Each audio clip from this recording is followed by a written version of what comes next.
Kasus seorang kakek dikeroyok oknum polisi hingga tewas terjadi di Kabupaten Banjar, Kalimantan Selatan.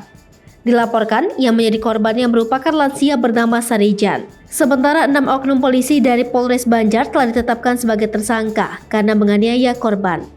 Kasus ini bermula saat polisi menggerebek rumah korban atas dugaan penyalahgunaan narkoba.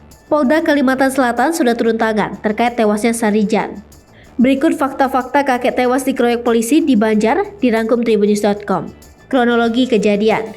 Insiden pengeroyokan bermula saat sejumlah anggota kepolisian dari Reserse Narkoba Polres Banjar mendatangi rumah korban pada Kamis 30 Desember 2021 dini hari lalu.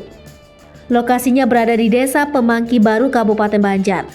Kedatangan petugas hendak mengamankan kakek Sarijan yang diduga terlibat penyalahgunaan narkoba. Polisi awalnya melepaskan tembakan peringatan ke udara di luar rumah. Mereka lalu mendobrak pintu dan masuk ke rumah kakek Sarijan.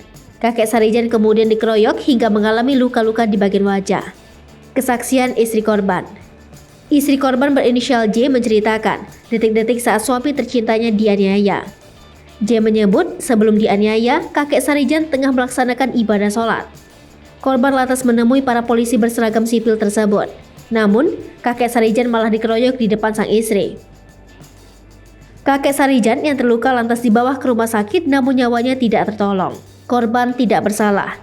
Kuasa hukum keluarga korban, Kamarullah, menegaskan korban tidak bersalah dan bersih dari penyalahgunaan narkoba.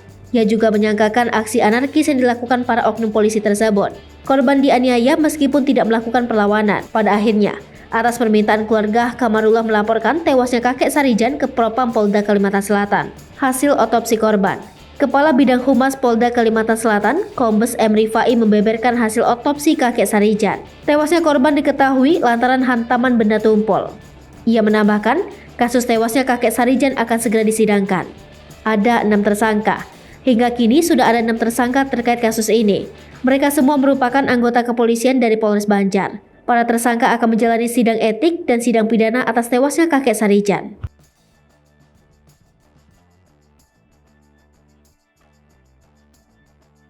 Hai pemirsa Sri Popo TV, jangan lupa komen, like, dan subscribe, serta tonton terus berita-berita terupdate lainnya ya.